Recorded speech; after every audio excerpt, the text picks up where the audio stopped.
Welcome to Subramani. I'm going to answer some questions and I'm going to do small pieces of that. So, the first question is Subra, trading seems to be in fashion now. Should I be investing or should I be trading? Can I invest like Warren Buffett or Mukesh Ambani? And how do I handle behavioral biases? I'm not even saying that all these three questions are connected, but my answer is going to try to connect these three questions. Is to say, let me answer the third question first. Behavioral biases. Largely, if you have nothing else to do and you're watching your portfolio on an hourly, daily, monthly, weekly, whatever basis, the chances are you will look at it and make mistakes. Right now, I'm hearing from people that, oh Subra, I withdrew money from my mutual fund and I bought shares, but I bought only good shares, okay, like Asian Paints, HDFC Bank, Reliance and HDFC Life Insurance. I think these companies are all good. No, what do you think? I have no clue, boss. I have no clue what you want to do with your portfolio.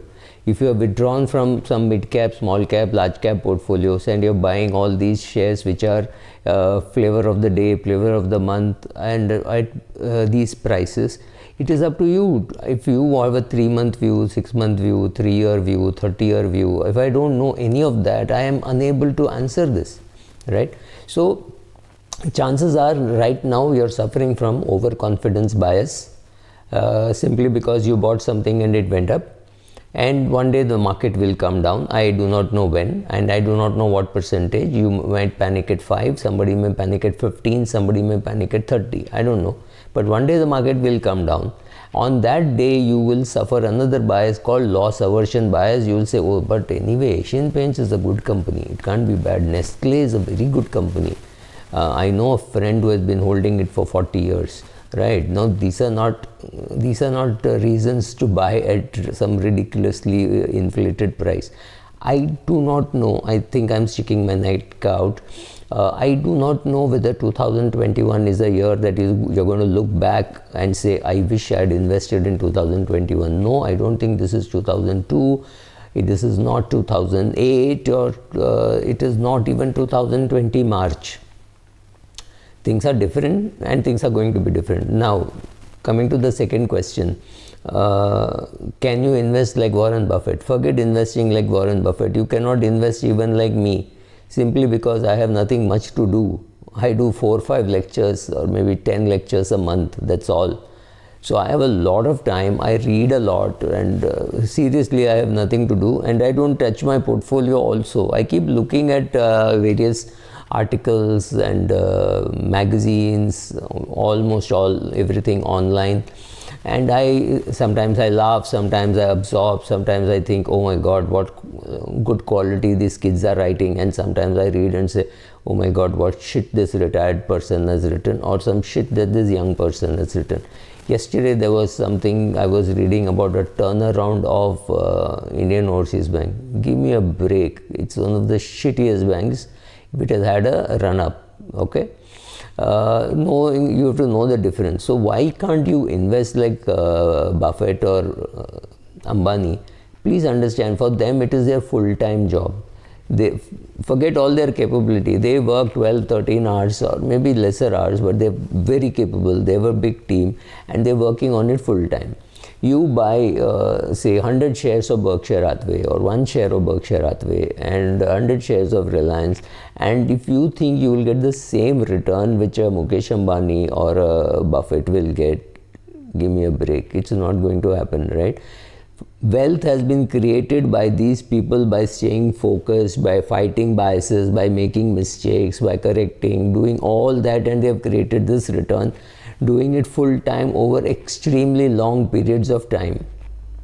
Are you going to do it by spending half an hour a day watching CNBC and half an hour a day watching ET Now and picking up some pink papers and then hoping to become a Buffett? Give me a break. It's not going to happen. So what do? You listen to podcasts like this or vlogs like this, or you read blogs, and there you meet people who need you because they are selling something to you. They are selling videos, they are selling lectures, they are selling newsletters, or they are just selling gyan, saying what can be done. And I can assure you, I know a few of them, they are terribly underperforming the markets. So it's not that they have some track record, but yes, they could be good academicians, so which means they could have read a lot more than you do, and they could do book summaries and give it to you. They could do any of those things. I mean, like this summary of mine. It does not mean that I'm a great investor. It just means I'm an interested investor. I have right now nothing much to do, and I'm trying to distill all that I know into lectures, videos, books, whatever. That's about all. So whether you can invest like me, that itself is a controversial question. So forget investing like Buffett or things like that, right? People like that, sorry. That brings us to another question. How does trading help? Trading doesn't really help, because trading brings you to all those biases. Because when you're sitting on a trading terminal and you find Nestle prices going down, you will say, but this is temporary, because you own it. And you find Colgate prices coming down, you say, I know the FMCG is terribly overpriced. Same person, same FMCG, reacting very differently. Or you will start rationalizing, but Nestle comes out with new products, Colgate doesn't come out with new products. This is your amazing ability to assess Colgate versus Nestle. I'm not even saying that you need to do these things. You are much better off going into an automated portfolio. If you don't want to use too much of your brain power, indexing will work. Or if you think that you can still sit and learn and you're willing to invest, then you can pick up one large and mid cap fund, one small cap fund, and things like that, and maybe one index fund also, and keep comparing, saying, are these funds outperforming or underperforming? Or forget all that and say, these are my goals. One goal is 10 years away, one goal is 18 years away, one goal is 30 years away. I'm saving for this, so which means like Subra says, or like anybody says, I can afford to have a long-term view. So I will pick up equity funds. I have some emergency fund which is lying in my savings bank account, and that's about it, right? So you can do that kind of a auto mode for your portfolio and make sure that you don't interfere it on a regular basis.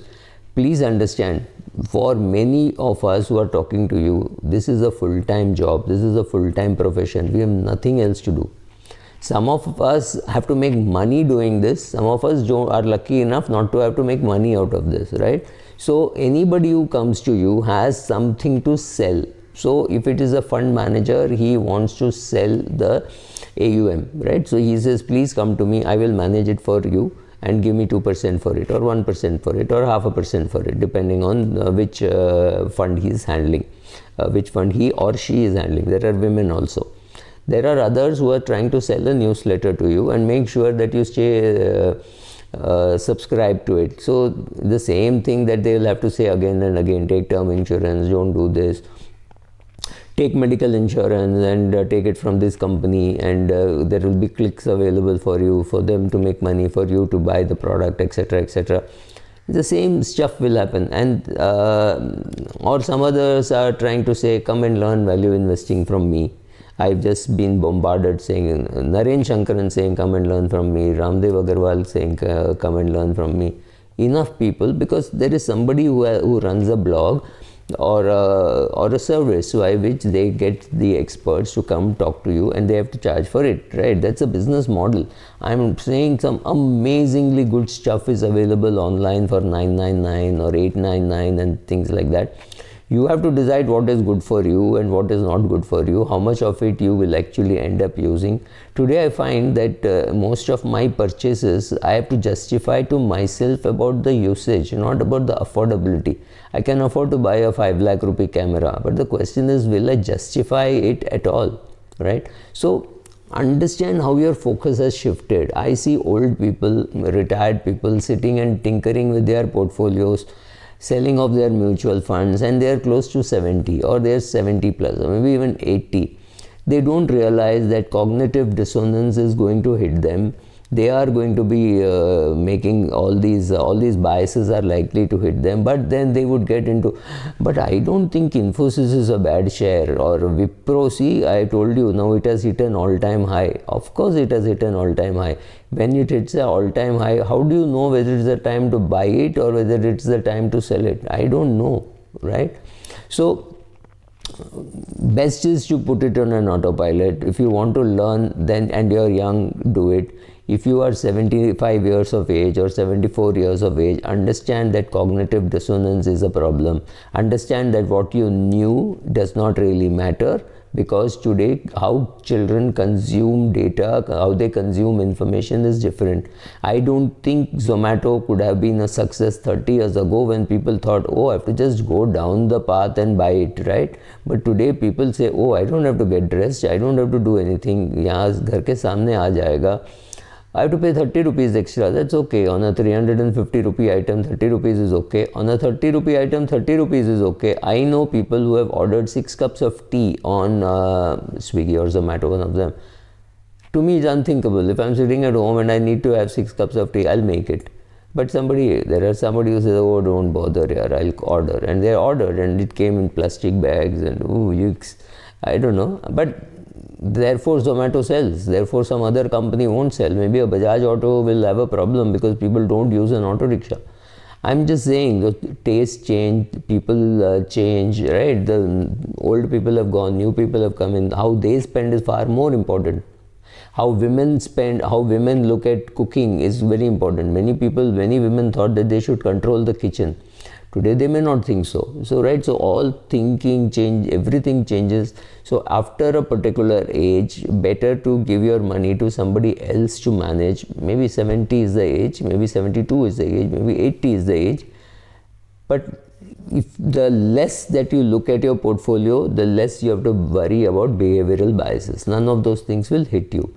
So do a monthly review and do an annual rebalance. That should work for you. But if you look at it on a daily basis and you start telling yourself lies like, oh, HDFC Bank can't go wrong, HDFC Limited will always go up, or Asian Paints can't be bad, Nestle is a fantastic share. These are all nice, fantastic stories that you're telling yourself. It does not mean you know how to manage a portfolio. Thank you.